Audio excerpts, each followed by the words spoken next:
याकूब मेमन को फांसी को मुंबई ब्लास्ट केस के आरोपी छोटा शकील ने कानून के मुताबिक किया गया मर्डर करार दिया है, लीगल मर्डर कहा है। शकील का आरोप है कि सरकार ने याकूब के साथ धोखा किया। टाइम्स ऑफ इंडिया से शकील ने कहा कि यह साफ हो गया है कि अगर दाऊद भाई भी उस समय भारत आ जाते तो उसका भी वही हाल होता।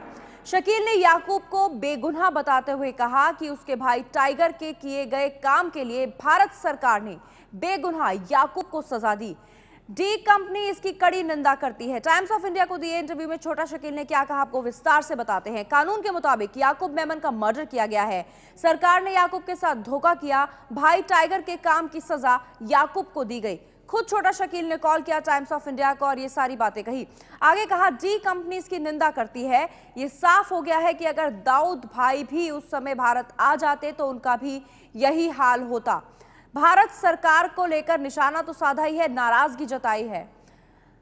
कानून के मुताबिक याकूब मेमन का मर्डर किया गया है। लीगल मर्डर टर्म का इस्तेमाल किया याकूब मेमन के लिए छोटा शकील ने। डी कंपनी इसकी निंदा करती है। यह साफ हो गया है कि अगर दाऊद भाई उस समय भारत आते तो उनका भी यही हाल होता, क्योंकि उस वक्त यह खबर आई थी कि दाऊद इब्राहिम सरेंडर कर सकता है। आगे लिखा है कि आइंदा डी कंपनी में से कोई भी सरकार से चॉकलेट नहीं लेगा, सरकार के वादे पर कोई भरोसा नहीं करेगा। याकूब की फांसी के गंभीर नतीजे भुगतने होंगे। याकूब पर दाऊद भाई से जुड़े होने के आरोप लगे थे, लेकिन ये सही नहीं है और बार बार छोटा शकील ने इस बात का जिक्र किया कि याकूब मेमन को उसके भाई के किए की सजा दी गई, यानी टाइगर मेमन के किए की सजा याकूब को दी गई। आगे लिखा, सीबीआई के एक अफसर ने बोला कि याकूब का रोल नहीं है, लेकिन तुम लोगों ने उसका भरोसा नहीं किया। निकम ने बोला कि उन लोगों को एक मैसेज दे रहे हैं, यार हमें मैसेज देने के लिए एक बेगुनाह को फांसी पर लटका रहे हो। ये सारी बातें छोटा शकील ने टाइम्स ऑफ इंडिया को एक इंटरव्यू में दी है। एबीपी न्यूज संवाददाता विजय विद्रोही का रुख करते हैं। विजय, ये जो पूरा मामला अब सामने आया है, छोटा शकील सीधे सीधे धमकी दे रहा है कि इसके कंसिक्वेंसेस भुगतने होंगे और वो ये कह रहा है कि बेगुनाह था याकूब, टाइगर को फांसी दी जानी चाहिए थी, याकूब को नहीं। देखिए, कुल मिलाकर छोटा शकील के बयान के दो मतलब निकलते हैं।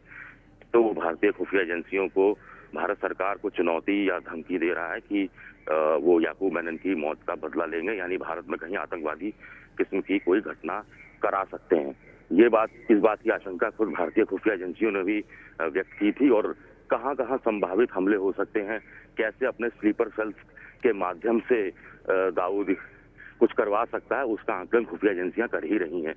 दूसरा, शकील अपने इस बयान के माध्यम से कि भारत ने धोखा किया याकूब के साथ, एक कोई होने वाली थी, इस तरह की बात क्या है कि एक तरफ वो भारत के अंदर जो उसके स्लीपर सेल्स हैं उनके अंदर याकूब के प्रति सहानुभूति जगाने की और साथ ही साथ भारत के प्रति नफरत की भावना जगाने की कोशिश इस बयान से छोटा शकील कर रहा है।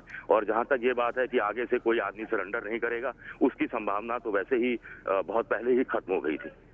और विजय, ये इसने छोटा शकील ने ये नहीं कहा है कि हम इसके कंसिक्वेंसेस भुगतने हो सकते हैं, उसने कहा ये तो भुगतना ही होगा। ये धमकी देने का अपना अंदाज है। इससे पहले जब कसाब को फांसी दी गई थी तब भी वहां के आतंकवादी संगठनों ने इसी तरह की धमकियां दी थी। यहां तक कि अफजल गुरु को जब फांसी पर लटकाया गया था तब भी ये कहा गया था कि भारत को इसका खामियाजा उठाना पड़ेगा, लेकिन भारत की खुफिया एजेंसियां सतर्क थी और किसी भी तरह का जो भी इन्फिल्ट्रेशन या दूसरी चीजें थी वो एक तरह से नाकाम कर दी गई थी। लेकिन सबसे बड़ी बात है कि जैसा कि एक पहले गृह मंत्री चिदम्बरम ने कहा था कि सरकार को 100 में से 100 बार सफल होना पड़ता है और आतंकवादियों को 100 में से सिर्फ एक बार सफल होना पड़ता है। तो भारतीय एजेंसियों के लिए छोटा शकील के बयान को पूरा गंभीरता से लिए जाने की अगले कुछ महीने तक तो फिलहाल जरूरत है, जब त्योहार का मौसम आने तक।